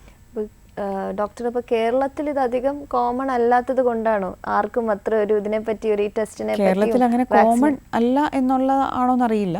കേരളത്തിലുണ്ട്, കേസുകളൊക്കെ ഉണ്ട്. നമുക്കൊരു 100 പേരൊക്കെ എടുക്കുവാണെങ്കിൽ ചിലപ്പം ഒരാൾക്കൊക്കെ 1-2 പേർക്കൊക്കെ വരാനുള്ള സാധ്യതകളുണ്ട്. ഇതിൻ്റെ ഏർലി സ്റ്റേജ് കേരളത്തിലെ ഗുണം എന്ന് പറഞ്ഞാൽ കേരളത്തിലെ ആളുകൾ കുറച്ചും കൂടി രോഗനിർണയം നേരത്തെ നടത്തുന്നവരാണ്, ആരും വെച്ചുകൊണ്ടിരിക്കുകയില്ല. അപ്പോൾ അതുകൊണ്ട് തന്നെ ഈ സർവൈക്കൽ ക്യാൻസർ ഏർലി സ്റ്റേജിൽ തന്നെ പലരിലും ഡിറ്റക്ട് ചെയ്യാറുണ്ട്. കാരണം പല സ്ത്രീകളും പാപ്സ്മിയറിന് വരുന്നവരാണ്, അല്ലെങ്കിൽ അവരൊരു ബ്ലീഡിങ് ഇഷ്യൂ ആയിട്ട് വരുമ്പം നമ്മുടെ ഗൈനക്കോളജിസ്റ്റുമാർ തന്നെ പാപ്സ്മിയർ എടുക്കും. ഈ ഒരു ഏജിലുള്ളവരാണ് വരുന്നെങ്കിൽ പാപ്സ്മിയർ എടുക്കും. അപ്പോൾ ആ പാപ്സ്മിയറിൽ അബ്നോർമലായിട്ട് കണ്ടു കഴിഞ്ഞാൽ നമ്മൾ അപ്പോൾ തന്നെ ട്രീറ്റ്മെൻറ്റ് ചെയ്യും. അതുകൊണ്ടാണ് അത് ക്യാൻസറിലോട്ട് പോകാത്തത്. അപ്പോൾ അതുകൊണ്ട് കേരളത്തിൽ വളരെ കോമൺ അല്ല, പക്ഷേ എന്നാലും കാണാറുണ്ട്, കേസുകൾ കാണാറുണ്ട്. ഡോക്ടർ ഇപ്പോൾ ഒരുപാട് പേഷ്യൻസിനെ ഇങ്ങനെ മീറ്റ് ചെയ്തിട്ടുണ്ട്, അവരുമായിട്ട് ഡീൽ ചെയ്തിട്ടുണ്ട്. ഏതെങ്കിലും ഒരു ഡേഞ്ചർ സിറ്റുവേഷൻ ഡീൽ ചെയ്തിട്ടുണ്ടോ? ലൈക്ക് സെർവിക്കൽ ക്യാൻസറിന്റെ ഏറ്റവും പീക്ക് പോയിന്റിൽ എത്തിയിട്ട് രക്ഷപ്പെടാൻ പറ്റാത്ത അങ്ങനത്തെ കേസുകളും വരാറുണ്ട്. പ്രത്യേകിച്ച് പ്രായമായിട്ടുള്ള സ്ത്രീകളിലായിരിക്കും അങ്ങനെ വരുന്നത്. ഇപ്പോൾ 50 വയസ്സിൽ 55 വയസ്സിലാണ് അവർക്ക് കണ്ടുപിടിക്കുന്നതെന്നുണ്ടെങ്കിൽ നമുക്ക് MRI ഒക്കെ എടുത്തു കഴിയുമ്പോൾ ഇത് എത്രത്തോളം സ്പ്രെഡ് ചെയ്തിട്ടുണ്ടെന്നുള്ളത് അറിയാനായിട്ട് പറ്റുള്ളൂ. അപ്പോൾ ഒത്തിരി സ്പ്രെഡ് ചെയ്ത ക്യാൻസറാണ്, പിന്നെ സർജറി ഒന്നും ചെയ്ത് നമുക്കത് ശരിയാക്കാൻ സാധിക്കില്ല. അങ്ങനെയുള്ളവർക്ക് റേഡിയോതെറാപ്പിയും കീമോതെറാപ്പിയും അങ്ങനെയൊക്കെയുള്ള ട്രീറ്റ്മെൻറ്റ്സ് മാത്രമേ അവൈലബിൾ ആയിട്ടുള്ളൂ. ഇതൊക്കെ എടുത്താലും ഒരു 2 to 3 ഇയേഴ്സ് വലിയ കുഴപ്പമില്ലാതെ പോകും. അത് കഴിഞ്ഞ് ഈ ക്യാൻസർ പിന്നെയും സ്പ്രെഡ് ചെയ്ത് തുടങ്ങുമ്പോൾ മരണപ്പെട്ടിട്ടുള്ള സ്ത്രീകളും ഉണ്ട്. അപ്പോൾ അങ്ങനെ അത്രയും ഫേറ്റലായിട്ടുള്ള ക്യാൻസറാണ്. പക്ഷേ നമുക്കത് നമ്മുടെ പ്രോപ്പറായിട്ടുള്ള ലൈഫ് സ്റ്റൈലിലുള്ള വ്യത്യാസങ്ങൾ കാരണവും നമ്മുടെ അവയർനെസ് കാരണവും നമുക്ക് നേരത്തെ പ്രിവെൻറ്റ് ചെയ്യാൻ പറ്റുന്ന ഒരു ക്യാൻസറാണ് സർവൈക്കൽ ക്യാൻസർ. അപ്പോൾ ഡോക്ടർ പറഞ്ഞത് കൂടുതലും STD ആണ് മെയിൻ ഇതിന്റെ ഒരു റീസൺ എന്ന് പറയുന്നു. പക്ഷെ എന്നാലും നമ്മൾ ഈ ലൈഫ് സ്റ്റൈലിനെ പറ്റിയൊക്കെ പറയുമ്പോൾ നമ്മുടെ ഫുഡ് ഹാബിറ്റ്സോ അല്ലെങ്കിൽ ജങ്ക് ഫുഡ് കഴിക്കുന്നതോ അങ്ങനെ എന്തെങ്കിലും റിലേറ്റഡ് ആയി വരാൻ ചാൻസ്? ജങ്ക് ഫുഡ് കഴിക്കുന്നതുമായിട്ട് വലിയ ബന്ധമില്ല. പക്ഷെ നമ്മൾ ന്യൂട്രീഷ്യസ് ആയിട്ടുള്ള ഫുഡ് കഴിക്കുന്നവരായിരിക്കണം. കാരണം നമ്മൾ ന്യൂട്രീഷ്യസ് ഫുഡ് കഴിക്കാത്തവരാണെന്നുണ്ടെങ്കിൽ അവരുടെ ഇമ്മ്യൂണിറ്റി പ്രോപ്പറായിട്ട് അവർക്കുണ്ടാവില്ല. അപ്പോൾ ഇമ്മ്യൂണിറ്റി കുറവുള്ളവർക്കും വരാൻ ഏത് അസുഖം നോക്കിയാലും നമുക്ക് ഇമ്മ്യൂണിറ്റി കുറവാണെങ്കിൽ നമുക്ക് ഇൻഫെക്ഷൻസ് വരാനുള്ള സാധ്യതകൾ കൂടുതലാണ്. അപ്പോൾ അതുപോലെ തന്നെയാണ് HPV ഇൻഫെക്ഷനും. ഇപ്പം നമ്മുടെ ലൈഫ് സ്റ്റൈൽ പ്രശ്നങ്ങൾ കാരണം അല്ലെങ്കിൽ ജങ്ക് ഫുഡ്സ് കാരണമോ PCOD കാരണമൊക്കെ കൂടുതൽ വരാൻ സാധ്യതയുള്ള ക്യാൻസർ എന്ന് പറയുന്നത് യൂട്രസിൻ്റെ അകത്തുള്ള ക്യാൻസറാണ്. യൂട്രൈൻ ക്യാൻസർ അല്ലെങ്കിൽ എൻഡോമെട്രിയൽ ക്യാൻസർ എന്ന് പറയും. അതിൻ്റെ മെയിൻ കാരണം എന്ന് പറയുന്നത് ഒബീസിറ്റി, ഡയബറ്റിസ്, PCOD എന്നിങ്ങനെയൊക്കെയുള്ള പ്രശ്നങ്ങളാണ്. അപ്പോൾ മെയിനായിട്ട് നമ്മുടെ ലൈഫ് സ്റ്റൈൽ എപ്പോഴും നമ്മുടെ ലൈഫ് സ്റ്റൈൽ ഡിസീസസ് ഒക്കെ നമ്മൾ കൺട്രോൾ ചെയ്ത് വെക്കേണ്ടതാണ്. പ്രത്യേകിച്ച് ഡയബറ്റീസ്, ഹൈപ്പർ ടെൻഷൻ, ഒബീസിറ്റി ഒക്കെ. അപ്പോൾ അതുകൊണ്ട് എപ്പോഴും നമ്മൾ ഹെൽത്തി ആയിട്ടുള്ള ഫുഡ് എടുക്കുക. പക്ഷേ സർവൈക്കൽ ക്യാൻസർ അതുമായിട്ട് വലിയ ബന്ധമില്ലാത്ത ക്യാൻസറാണ്. ബന്ധമില്ല. അത് വളരെ കോമൺ ആയിട്ട് എല്ലാവർക്കും ഉണ്ടാവുന്ന ഒരു സംശയമായിരിക്കും. അപ്പം എനിക്ക് തോന്നുന്നു കുറച്ച് വീക്ക് ആയിട്ടുള്ള ഇമ്മ്യൂണിറ്റി കുറവായിട്ടുള്ള ആൾക്കാരിലായിരിക്കും പെട്ടെന്ന് വരാനായിട്ട് സാധ്യതകളുണ്ട്. പ്രത്യേകിച്ച് നമുക്ക് ഡയബറ്റിസ് ഒരു കാര്യമാണ്. കാരണം ഡയബറ്റിസ് ഉള്ള സ്ത്രീകളിൽ അവരുടെ ഇമ്മ്യൂണിറ്റി വളരെ കുറവായിരിക്കും. അപ്പോൾ ഡയബറ്റിസ് ഉള്ളവർ കുറച്ച് കെയർഫുൾ ആയിരിക്കും. പ്രത്യേകിച്ച് ലോങ് സ്റ്റാൻഡിങ് ഡയബറ്റിസ്, വർഷങ്ങളായിട്ട് ഡയബറ്റിസ് ഉള്ളവരുടെ ഇമ്മ്യൂണിറ്റി സപ്രസ്ഡ് ആയിരിക്കുന്നതുകൊണ്ട് തന്നെ അവർക്ക് പെട്ടെന്ന് തന്നെ വൈറൽ ഇൻഫെക്ഷൻസ് ഒക്കെ വരാനുള്ള സാധ്യതകൾ കൂടുതലാണ്. അതുപോലെ തന്നെ HIV പോലെയുള്ള ഇൻഫെക്ഷൻസ് ഉള്ള സ്ത്രീകളിലും ഇത്തരത്തിലുള്ള ഈ വൈറൽ ഇൻഫെക്ഷൻസ് അതിൻ്റെ കൂട്ടത്തിൽ ഹെപ്പറ്റൈറ്റിസ് ആയാലും HIV അങ്ങനെയുള്ള അസുഖങ്ങളൊക്കെ ഉള്ളവർക്കാണെങ്കിൽ അതിൻ്റെ കൂട്ടത്തിൽ ഈ HPV ഇൻഫെക്ഷനും കൂടെ വരാനുള്ള സാധ്യതകൾ വളരെ കൂടുതലാണ്. അപ്പോൾ ഡോക്ടർ, ഈ ഒരു സെർവിക്കൽ ക്യാൻസർ നമ്മൾ ഡയഗ്നോസ് ചെയ്ത് കഴിഞ്ഞാൽ പിന്നെ അത് മറ്റൊരു അസുഖത്തിലോട്ട് അങ്ങനെ എന്തെങ്കിലും ലീഡ് ചെയ്യുമോ? സർവൈക്കൽ ക്യാൻസർ കൊണ്ട് വേറൊരു അസുഖത്തിലോട്ട് പോകത്തില്ല. പക്ഷേ ഈ ക്യാൻസർ ശരീരത്തിൻ്റെ മറ്റു ഭാഗങ്ങളിലോട്ട് സ്പ്രെഡായി കഴിഞ്ഞാൽ അത് ചിലപ്പോൾ മറ്റു ഭാഗങ്ങളിലെ ക്യാൻസറായിട്ട് നമുക്ക് ചിലപ്പോൾ കണ്ടുപിടിക്കും. അത് പിന്നീടായിരിക്കും അതിൻ്റെ കാരണം എവിടെയാണെന്ന് കണ്ടുപിടിച്ച് വരുമ്പോൾ ചിലപ്പം ഈ ക്യാൻസർ സെൽസൊക്കെ സെർവിക്സിൽ നിന്നായിരിക്കും ചിലപ്പോൾ മറ്റ് ശരീരത്തിൻ്റെ ഭാഗങ്ങളിലോട്ട്, ചിലർക്ക് ലങ്സിലോട്ട് വരാം, ചിലർക്ക് ബ്രെയിനിലോട്ട് വരാം. ശരീരത്തിൻ്റെ എല്ലാ ഭാഗങ്ങളിലോട്ടും ഈ ക്യാൻസർ സ്പ്രെഡ് ആവുന്നത് ശരീരത്തിൻ്റെ മറ്റു ഭാഗങ്ങളിലേക്ക് ബ്ലഡ് വഴി, ലിംഫാറ്റിക്സ് വഴിയാണ് പോകുന്നത്. അപ്പോൾ ആ ബ്ലഡ് വഴി നമ്മുടെ ബ്ലഡ് പോകുന്ന എല്ലാ അവയവങ്ങളിലും ഈ ക്യാൻസർ സ്പ്രെഡ് ആവാനുള്ള സാധ്യതയുണ്ട്. ഡേഞ്ചറാണ്. അപ്പോൾ മറ്റ് ക്യാൻസർ പോലെ തന്നെ എല്ലാ ക്യാൻസറുകൾ പോലെ തന്നെ മൾട്ടിപ്ലൈ ചെയ്ത് മറ്റ് തൊട്ടടുത്തുള്ള അവയവങ്ങളിലോട്ട് ആദ്യം പോകും. അത് കഴിഞ്ഞിട്ട് നമ്മുടെ ശരീരത്തിൻ്റെ ഡിസ്റ്റൻ്റ് ആയിട്ടുള്ള മെറ്റാസ്റ്റാസിസ് എന്ന് പറയും, ഡിസ്റ്റൻ്റ് ആയിട്ടുള്ള അവയവങ്ങളിലോട്ട് ലങ്സ്, കിഡ്നി, ബ്രെയിൻ, എല്ലുകൾ, ബോൺസ് ഇങ്ങനെ എല്ലാ ഭാഗങ്ങളിലോട്ട് പോകും. അങ്ങനെ സെക്കൻഡറീസ് വന്നു കഴിഞ്ഞാൽ പിന്നെ നമുക്ക് കീമോതെറാപ്പി അല്ലെങ്കിൽ റേഡിയോതെറാപ്പി അതൊക്കെ എടുക്കുന്നതിൻ്റെ എഫക്റ്റീവ്നെസ് വളരെ കുറവായിരിക്കും. ഓക്കെ ഡോക്ടർ, ഒരു കോളർ വെയിറ്റിംഗ് ആണ്. Hello, welcome to caring hands. ഇതാരാണ്? എൻ്റെ പേര് രേവതി. എവിടുന്നാ വിളിക്കുന്നത്? ഞാൻ കൊല്ലത്ത് നിന്ന്. ഓക്കെ, ഡോക്ടറോട് ചോദിച്ചോളൂ. ഹലോ. പറഞ്ഞോളൂ. എനിക്കൊരു സംശയം വെക്കാനാണ് വിളിച്ചത്. ഇപ്പൊ പലതരം ക്യാൻസറുകളുണ്ട്, ഇതൊന്നും തിരിച്ചറിയാൻ പറ്റുന്നില്ല എന്നാണ് ഇങ്ങനെ പൊതുവെ എല്ലാരും പറയാറ്. ലാസ്റ്റ് ഘട്ടത്തിനൊക്കെയാണ് ചിലതൊക്കെ അറിയുന്നതെന്ന് പറയുന്നുണ്ട്. അപ്പൊ ഈ സെർവിക്കൽ ക്യാൻസർ എങ്ങനെ നമുക്ക് തിരിച്ചറിയാൻ പറ്റുന്നതെന്നാണ്?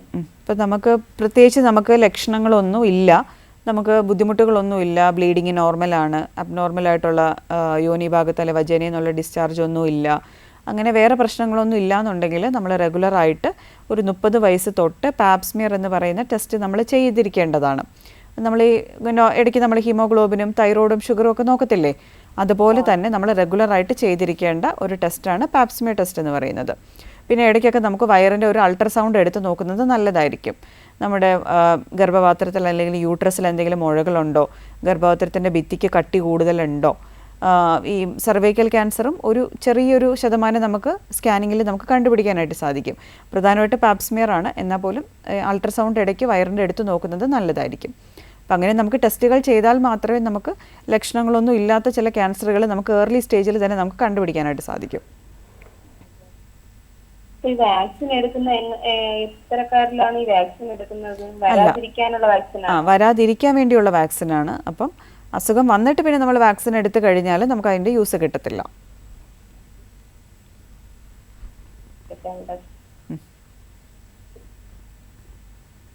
Okay, thanks for calling. വീണ്ടും വിളിക്കുക.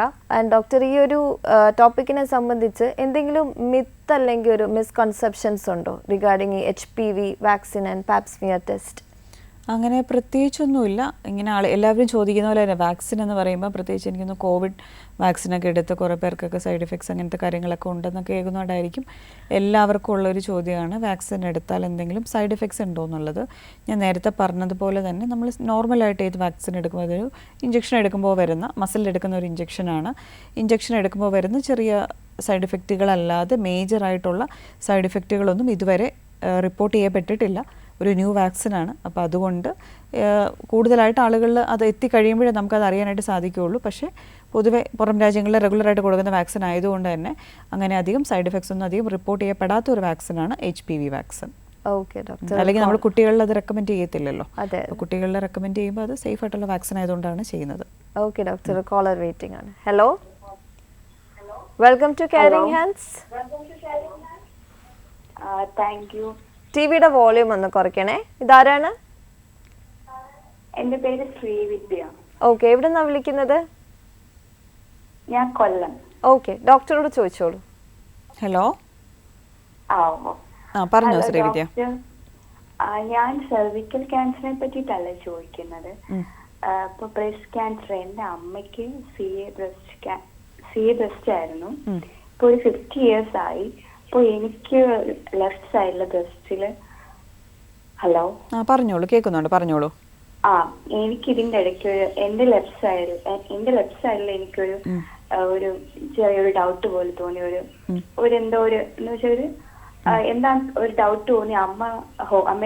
അമ്മ വർക്ക് ചെയ്യുന്ന ഹോസ്പിറ്റലിൽ കൊണ്ട് കാണിച്ചു. അങ്ങനെ സ്കാൻ മാമോഗ്രാം ഒക്കെ ചെയ്ത് നോക്കിയപ്പോ ലെഫ്റ്റിലൊന്നുമില്ല. പക്ഷെ റൈറ്റ് സൈഡില് ഒരു ചെറിയ തളിപ്പ് പോലെ ഉണ്ട്. അപ്പോ ഡോക്ടറെ കൺസൾട്ട് ചെയ്തപ്പോൾ ഡോക്ടർ പറഞ്ഞു ഇത് അങ്ങനെ എടുക്കാനായിട്ടൊന്നുമില്ല, ഇത് മറ്റ് അസുഖമൊന്നുമല്ല, ക്യാൻസർ ആയിട്ടൊന്നുമല്ല, പേടിക്കണ്ട, ഇത് കൊഴുപ്പാണ്, അതിന് വൈറ്റമിൻ E ടാബ്ലറ്റ്സ് എന്നിട്ട് പറഞ്ഞു ഇതൊരു ഫോളോ അപ്പ് ചെയ്താൽ മതി, 6 months കഴിഞ്ഞിട്ട് നോക്കാന്ന് പറഞ്ഞു.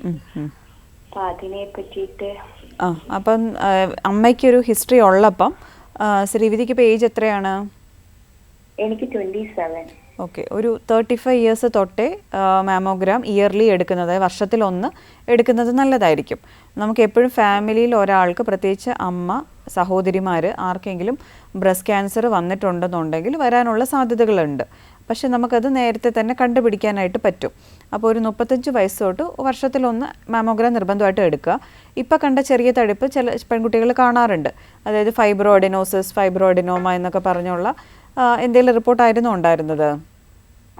അങ്ങനെ പറഞ്ഞത് ഇതൊരു ചെറിയ തൈറോയ്ഡ് പോലെ ഇതാണ്. അത് കുഴപ്പമില്ല, അത് ഒന്നും ചെയ്യേണ്ട ആവശ്യമില്ല. അതിൻ്റെ വലിപ്പം കൂടുന്നുണ്ടെങ്കിൽ മാത്രം സ്കാൻ ഒന്ന് റിപ്പീറ്റ് ചെയ്യുക, അല്ലെങ്കിൽ ആ മുഴ മാത്രമായിട്ട് നീക്കം ചെയ്യുക. അത് വലിപ്പം കൂടുന്നുണ്ടെങ്കിൽ മാത്രം മതി. ചിലർക്ക് അതൊന്നും ചെയ്യേണ്ട ആവശ്യമില്ല, അത് തന്നെത്താനെ അത് ശരിയായിക്കോളും.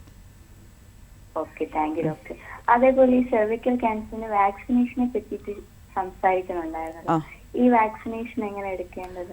ഈ വാക്സിൻ നമ്മൾ TT വാക്സിനൊക്കെ എടുക്കത്തില്ലേ? TTയുടെ ഇഞ്ചക്ഷനൊക്കെ എടുക്കുന്ന പോലെ നമ്മൾ കയ്യിൽ അല്ലെങ്കിൽ മസിലിൽ എടുക്കുന്ന ഒരു വാക്സിനാണ്. അപ്പോൾ നിങ്ങളുടെ അടുത്തുള്ള ഏതെങ്കിലും ഹോസ്പിറ്റലുകളിലൊക്കെ ചെന്ന് കഴിഞ്ഞാൽ ഈ വാക്സിൻ അവൈലബിൾ ആയിരിക്കും. ഇപ്പം 28 വയസ്സെന്നല്ലേ പറഞ്ഞേ? അപ്പം 3 ഡോസ് എടുക്കേണ്ടി വരും. 28 വയസ്സുള്ള പെൺകുട്ടികൾക്കാണെന്നുണ്ടെങ്കിൽ 3 ഡോസാണ് ഇത് എടുക്കേണ്ടത്. ഫസ്റ്റ് ഡോസ് എടുത്ത് 1 മാസം കഴിഞ്ഞിട്ട് സെക്കൻഡ് ഡോസ്, 6 മാസം കഴിഞ്ഞിട്ട് തേർഡ് ഡോസ്. ഗൈനക്കോളജിസ്റ്റിനെയും കാണിക്കാം. കുട്ടികളിലാണെന്നുണ്ടെങ്കിൽ പീഡിയാട്രിഷ്യൻ, സ്ത്രീകളിലാണെന്നുണ്ടെങ്കിൽ ഗൈനക്കോളജിസ്റ്റ്. അപ്പോൾ ഈ ഗൈനക്കോളജിസ്റ്റ് സംസാരിച്ച് അവരുടെ ഡയറക്ഷനോട് കൂടിയല്ലേ അതേ എടുക്കാൻ പറ്റുള്ളൂ. 25 വയസ്സൊക്കെ കഴിഞ്ഞാൽ പാപ്സ്മിയർ ടെസ്റ്റ് ഒക്കെ ചിലപ്പോൾ നോക്കേണ്ടി വരും. കാരണം ഈ വാക്സിന് 14 വയസ്സിനകത്ത് എടുക്കുമ്പോഴാണ് അതിൻ്റെ ഗുണം നന്നായിട്ട് കിട്ടുന്നത്. ഇപ്പോൾ 28 വയസ്സൊക്കെ ആകുമ്പോൾ ചിലപ്പം നമുക്കത് നോക്കിയിട്ടേ അത് എടുക്കത്തുള്ളൂ, എല്ലാവർക്കും നിർദ്ദേശിക്കില്ല. അതേപോലെ തന്നെ ഡോക്ടർ, ഹലോ, പറഞ്ഞോളൂ. അതേപോലെ തന്നെ എനിക്ക് ബാക്ക് പെയിന്റെ പ്രശ്നമുണ്ട്. അപ്പം അമ്മയുടെ ഹോസ്പിറ്റലിൽ കാണിച്ചു, മരുന്നൊക്കെ കഴിച്ചു, അത് മറ്റ് അസുഖമൊന്നും അല്ല കാണിച്ചു. പക്ഷെ എനിക്ക് ഓൾറെഡി എനിക്ക് ടെൻഷനാണ്. ഈ ബ്രസ്റ്റിന്റെ കാര്യം വന്നപ്പോ തന്നെ ഇത് മറ്റേതാണോ അമ്മയുടെ ഇതാണോ അങ്ങനെ ഒരു ഇത്. ഇടയ്ക്കൊക്കെ വയറ് നൊന്താലും ഒക്കെ എനിക്ക് ടെൻഷനാണ്. അത് പേടിക്കണ്ട, നമ്മൾ മാമോഗ്രാം എല്ലാം എടുത്തതല്ലേ. മാമോഗ്രാമിൽ വളരെ കറക്റ്റായിട്ട് നമുക്ക് കണ്ടുപിടിക്കാനായിട്ട് പറ്റും. ബ്രസ്റ്റിലെ ചെറിയ തടിപ്പുകൾ പോലും നമുക്ക് അറിയാൻ പറ്റും. മില്ലിമീറ്റർ വലുപ്പത്തിലുള്ള പ്രശ്നമുള്ള മുഴകളാണെങ്കിൽ പോലും മാമോഗ്രാമിൽ നമുക്ക് കണ്ടുപിടിക്കാൻ പറ്റും.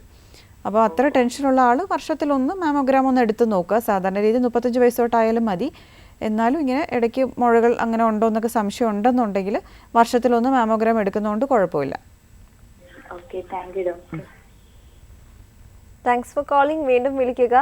ആൻഡ് ഈ ഒരു ടോപ്പിക്കിനെ സംബന്ധിച്ച് നിങ്ങൾക്ക് എന്ത് സംശയമുണ്ടെങ്കിലും അതുപോലെ ഡോക്ടറെ കൺസൾട്ട് ചെയ്യണമെന്നുണ്ടെങ്കിൽ ഇവിടെ യാന മദർ ആൻഡ് ചൈൽഡ് കെയർ ഹോസ്പിറ്റലിൻ്റെ നമ്പർ ടെലിവിഷൻ സ്ക്രീനിൽ ഡിസ്പ്ലേ ചെയ്തിട്ടുണ്ട്. നിങ്ങൾക്ക് ഡയറക്റ്റ് അപ്പോയിൻമെൻ്റ് എടുത്ത് ഡോക്ടറിനെ കൺസൾട്ട് ചെയ്യാവുന്നതാണ്. ആൻഡ് ഡോക്ടർ, ഈ ഒരു കോളറിന് മുന്നേ നമ്മൾ ആ ഒരു മിത്ത് അല്ലെങ്കിൽ ഒരു മിസ്കൺസെപ്ഷൻ, കാരണം നമ്മൾ കോവിഡിൻ്റെ വാക്സിൻ എടുത്ത സമയത്തും പനി വന്നു, അങ്ങനെ അതിനുശേഷം ഉണ്ടാവുന്ന ഓരോ അസുഖങ്ങളും എല്ലാവർക്കും ഒരു മിസ്കൺസെപ്റ്റാണ്. ഇത് വാക്സിനേഷൻ എടുത്തത് കൊണ്ടായിരിക്കാം, അല്ലെങ്കിൽ ഇത് എൻ്റെ ഇന്റേണൽ ഓർഗൻസിനെ എങ്ങനെ എഫക്ട് ചെയ്തോ, ഇങ്ങനെയൊക്കെ ഒരു സംശയം വന്നിട്ടുണ്ട്. അപ്പം അങ്ങനെ നമുക്ക് റിലേറ്റ് ചെയ്യാൻ പറ്റുമോ? ഇല്ല, അത് കാരണം കോവിഡ് എന്ന് പറയുന്ന വൈറസ് നമ്മുടെ ശരീരത്തിലെ എല്ലാ ഭാഗങ്ങളെ ബാധിക്കാൻ, അതായത് ആ ഇൻഫെക്ഷൻ വന്നു കഴിഞ്ഞാൽ ശ്വാസകോശത്തെ ബാധിച്ച് ഹാർട്ടിനെയും കിഡ്നി അങ്ങനെയൊക്കെ ബാധിക്കാൻ സാധ്യതയുള്ളൊരു വൈറസാണ്. പക്ഷേ ഈ HPV വൈറസ് എന്ന് പറഞ്ഞാൽ അത് ശരീരത്തിൻ്റെ എല്ലാ ഭാഗത്തിനും അത് ബാധിക്കത്തില്ല. അപ്പോൾ അതുകൊണ്ട് തന്നെ അതിൻ്റെ വാക്സിനും കുറച്ചും കൂടി സേഫാണ്. ഇതുവരെയും സൈഡ് എഫക്റ്റുകളൊന്നും അങ്ങനെ ഉണ്ടായിട്ടില്ല. അതുപോലെ ഇപ്പൊ സ്ത്രീകൾക്ക് മാത്രമല്ല പുരുഷന്മാർക്കും ആഫ്റ്റർ 30. അതിപ്പോ നമ്മളിപ്പോ ഈ ഒരു ടോപ്പിക് ഡീൽ ചെയ്യുന്നോണ്ട് എല്ലാവർക്കും അതൊരു ഡൗട്ട് ഉണ്ടായിരിക്കും. അപ്പൊ മെൻ ലൈക്ക് വിമൻ രണ്ടുപേർക്കും. പുരുഷന്മാരിലാണെങ്കിൽ കുറച്ചുകൂടെ നേരത്തെ എടുക്കുക, 14 വയസ്സിനകത്ത് ആൺകുട്ടികൾക്ക് കൊടുക്കുക. പുരുഷന്മാരിൽ പ്രായമായിട്ടുള്ള പുരുഷന്മാരിൽ അങ്ങനെ കൊടുക്കാറില്ല. 15 വയസ്സൊന്നും കഴിഞ്ഞവർക്ക് അങ്ങനെ കൊടുക്കാറില്ല. 15 വയസ്സിനകത്തുള്ള ആൺകുട്ടികൾക്ക് എടുക്കാവുന്നതാണ്. സെയിം ഡോസേജ് ആണോ? സെയിം ഡോസേജ് തന്നെയാണ്. ഓക്കെ ഡോക്ടർ, ഇപ്പൊ നമ്മളിവിടെ സെർവിക്കൽ ക്യാൻസറിനെ പറ്റിയാണ് കൂടുതലും സംസാരിച്ചുകൊണ്ടിരുന്നത്. അത് നമുക്ക് യൂട്രിൻ ക്യാൻസേഴ്സും അങ്ങനെ അതും കൂടെ ഒന്ന് ഡോക്ടർ ഒന്ന് എക്സ്പ്ലെയിൻ ചെയ്യാവോ, എങ്ങനെയാണ്? അതായത് യൂട്രസിൽ വരുന്ന ക്യാൻസർ കുറച്ചും കൂടി നേരത്തെ ഈ സർവൈക്കൽ ക്യാൻസറിനെക്കാട്ടിലും സിംറ്റംസ് ഉണ്ടാക്കും. അതായത് പീരീഡ്സിൻ്റെ ടൈമിൽ ഭയങ്കര ഹെവി ബ്ലീഡിങ് ആയിരിക്കും. പിന്നെ അത് വരാൻ കൂടുതലായിട്ട് സാധ്യതയുള്ളവർ തടിയുള്ളവർ, ഭയങ്കര ഒബീസായിട്ടുള്ളവർ, PCOD ഉള്ളവർ, വളരെ ചെറുപ്പത്തിലെ ഷുഗർ, കൊളസ്ട്രോൾ അങ്ങനെയൊക്കെ പ്രശ്നങ്ങളുള്ളവർ, വീട്ടിൽ ആർക്കെങ്കിലും ഫാമിലി ഹിസ്റ്ററി, ഏത് ക്യാൻസർ ആണെങ്കിലും ഫാമിലി ഹിസ്റ്ററി എപ്പോഴും നമുക്ക് ഇമ്പോർട്ടൻ്റ് ആയിട്ടുള്ള കാര്യമാണ്. കാരണം ഫാമിലി ഹിസ്റ്ററി ഉണ്ടെന്നുണ്ടെങ്കിൽ നമുക്ക് ആ ക്യാൻസർ വരാനുള്ള സാധ്യതകൾ കൂടുതലായിരിക്കും. അപ്പോൾ അത് ബ്ലീഡിംഗ് ആണ് മെയിൻ പ്രധാന ലക്ഷണം എന്ന് പറയുന്നത്. അതുകൊണ്ട് തന്നെ നമുക്ക് പെട്ടെന്ന് അത് കണ്ടുപിടിക്കാൻ പറ്റും. പിന്നെ സ്കാനിങ്ങിൽ നമുക്ക് അറിയാൻ പറ്റും. സ്കാനിങ്ങിൽ യൂട്രസിൻ്റെ തിക്നെസ് കൂടുതലാണെന്നുണ്ടെങ്കിൽ അതിൻ്റെ അർത്ഥം, അതായത് പിന്നെ പീരീഡ്സ് വരാതിരിക്കുന്ന സ്ത്രീകളിൽ, ചില പെൺകുട്ടികൾക്കൊക്കെ ആണെങ്കിലും അല്ലെങ്കിൽ സ്ത്രീകൾക്കാണെങ്കിൽ 6 മാസം 7 മാസമൊക്കെ കൂടുമ്പോഴാണ് അവർക്ക് പീരീഡ് വരുന്നത്. അത് മെയിനായിട്ടും PCOD ഉള്ളതുകൊണ്ടായിരിക്കും അവർക്ക് അങ്ങനെ വരുന്നത്. അപ്പോൾ അങ്ങനെ വരുമ്പം അവരുടെ ഗർഭപാത്രത്തിൽ നിന്ന് നോർമലായിട്ടുള്ള ബ്ലീഡിങ് വരാതിരിക്കുമ്പം ഗർഭപാത്രത്തിന് കട്ടി കൂടി വന്ന് അത് ചിലപ്പം ക്യാൻസർ പോലെയുള്ള ചേഞ്ചസിലോട്ട് പോകാനുള്ള സാധ്യതകൾ കൂടുതലാണ്. അതും നമുക്ക് ഏർലി സ്റ്റേജിൽ കണ്ടുപിടിച്ച് കഴിഞ്ഞാൽ നമുക്ക് ട്രീറ്റ് ചെയ്യാൻ പറ്റുന്ന, ഓപ്പറേഷൻ പോലും ഇല്ലാതെ ചിലപ്പോൾ ട്രീറ്റ് ചെയ്യാൻ പറ്റും. ഹോർമോൺസ് വെച്ച് നമുക്ക് ട്രീറ്റ് ചെയ്യാൻ പറ്റുന്ന ക്യാൻസറാണ് യൂട്രൈൻ ക്യാൻസർ അല്ലെങ്കിൽ എൻഡോമെട്രിയൽ ക്യാൻസർ എന്ന് പറയുന്നത്. അപ്പം അത് നമ്മൾ അബ്നോർമലായിട്ടുള്ള എന്ത് ബ്ലീഡിങ് അല്ലെങ്കിൽ വയറുവേദന അങ്ങനെയൊക്കെ കണ്ടു കഴിഞ്ഞാൽ നമ്മൾ പ്രത്യേകിച്ച് ഇറഗുലർ പീരിയഡ്സ് ആണെന്നുണ്ടെങ്കിൽ നമ്മൾ ഗൈനക്കോളജിസ്റ്റിനെ കണ്ടു കഴിഞ്ഞാൽ നമുക്കത് എത്രയും പെട്ടെന്ന് കണ്ടുപിടിക്കാൻ പറ്റും. അതുകൊണ്ട് തന്നെ കണ്ടുപിടിക്കാൻ പറ്റുന്നതുകൊണ്ട് തന്നെ ഏർലി സ്റ്റേജിൽ നമുക്ക് ട്രീറ്റ് ചെയ്യാൻ പറ്റുന്നത് കൊണ്ട് തന്നെ സർവൈക്കൽ ക്യാൻസറും ഓവറിയിലെ ക്യാൻസറും വെച്ച് നോക്കുമ്പം കുറച്ചും കൂടി നല്ല ക്യാൻസറാണ് യൂട്രസിൽ വരുന്ന ക്യാൻസർ. ഓക്കെ ഡോക്ടർ, ഈ ടോപ്പിക്കിലേക്ക് വരാം. കോളർ വെയിറ്റിംഗ് ആണ്. Hello hello, welcome to caring hands. ഇതാരാണ്? മേഡം, എന്റെ പേര് ശ്രീജി എന്നാണ്. ഓക്കെ, എവിടുന്നാ വിളിക്കുന്നത്? ഞാൻ പുളിയറക്കണം. ഓക്കെ, ഡോക്ടറോട് ചോദിച്ചോളൂ. ഹലോ ഹലോ ഡോക്ടർ, പറഞ്ഞോളൂ. എനിക്ക് 2 കുട്ടികളാണ് ഉള്ളത്. പറഞ്ഞോളൂ. മൂത്തയാൾക്ക് 15 വയസ്സ് കഴിഞ്ഞു, ഇളയാൾക്ക് 3 വയസ്സായതേ ഉള്ളൂ. അപ്പം മോക്ക് ഒരു 2 വർഷമായി മോക്ക് ഒരു ഓപ്പറേഷൻ കഴിഞ്ഞിട്ട്. മൂത്ത കുട്ടിയാണോ മോള്? അതെ അതെ. എന്ത് ഓപ്പറേഷൻ ആയിരുന്നു? അവൾക്ക് ഓവറിയിൽ ഒരു മുഴ വന്നതാ. അപ്പൊ അത് ഒരു 3-4 വർഷം ഞങ്ങൾ കൊണ്ട് നടന്നു. കാരണം ഹോസ്പിറ്റലില് പേരൂർക്കട മെഡിക്കൽ കോളേജ് അങ്ങനെയൊക്കെ. അപ്പൊ ലാസ്റ്റ് കണ്ടുപിടിച്ചത് നമ്മളെ തങ്കരാജൻ ഡോക്ടറാണ്, ജനറൽ ഹോസ്പിറ്റലില്. പറഞ്ഞോളൂ. അതിന്റെ ഓപ്പറേഷൻ ചെയ്തോ മുഴ? ഓപ്പറേഷൻ കഴിഞ്ഞു. അതിന്റെ ബയോപ്സി റിപ്പോർട്ടൊക്കെ നോർമൽ ആയിരുന്നോ? എല്ലാം നോർമൽ ആയിരുന്നു. ഇപ്പൊ ഡോക്ടർ പറഞ്ഞ പോലെ മോക്ക് പീരിയഡ്സ് ആവുമ്പോഴത്തേക്കും ഭയങ്കരമായിട്ട് വയറുവേദനയും ഒരു 6-7 ദിവസം ഇങ്ങനെ ബ്ലീഡിങ് ഒക്കെ ഉണ്ട്. അപ്പൊ പുള്ളി നല്ല വണ്ണമുണ്ട്. ഈ മുഴയുടെ പേര് എന്തെങ്കിലും എൻഡോമെട്രിയോട്ടിക് സിസ്റ്റം എന്നോ ചോക്ലേറ്റ് സിസ്റ്റം എന്നോ അങ്ങനെ വല്ലതും ആണോ പറഞ്ഞത്? ബ്ലഡ് കെട്ടിക്കിടക്കുന്ന സിസ്റ്റം ആണെന്നോ? ഇല്ല. അത് എടുത്തപ്പോഴത്തേക്കും ഒരു ടെന്നീസ് ബോളിന്റെ അത്ര ഉണ്ടായിരുന്നു. ആണോ? ഓഹോ, അതിന്റെ ബയോപ്സിയും നോർമൽ ആയിരുന്നു അല്ലേ? അപ്പൊ നോർമലായിട്ട് ഇങ്ങനെ സിസ്റ്റ് വരുന്ന പെൺകുട്ടികൾക്കുണ്ടല്ലോ, ഈ ബ്ലഡ് കെട്ടിക്കിടക്കുന്ന സിസ്റ്റ് ആയിരിക്കും പ്രധാനമായിട്ടും വരുന്നത്. എൻഡോമെട്രിയോട്ടിക് സിസ്റ്റ് അല്ലെങ്കിൽ ചോക്ലേറ്റ് സിസ്റ്റ് എന്നൊക്കെ പറയും. അതായത് പീരീഡ്സിന്റെ ടൈമിൽ ഓവറിയിലൊക്കെ ബ്ലഡ് കെട്ടിക്കിടന്ന് അതൊരു സിസ്റ്റ് പോലെ വലുതാവുന്നതാണ്. അപ്പം അങ്ങനെയുള്ള പെൺകുട്ടികൾക്കാണ് പീരീഡ്സിന്റെ ടൈമിൽ ഓവറായിട്ട് പെയിൻ വരുന്നത്. അപ്പം അതിന് പറഞ്ഞോളൂ.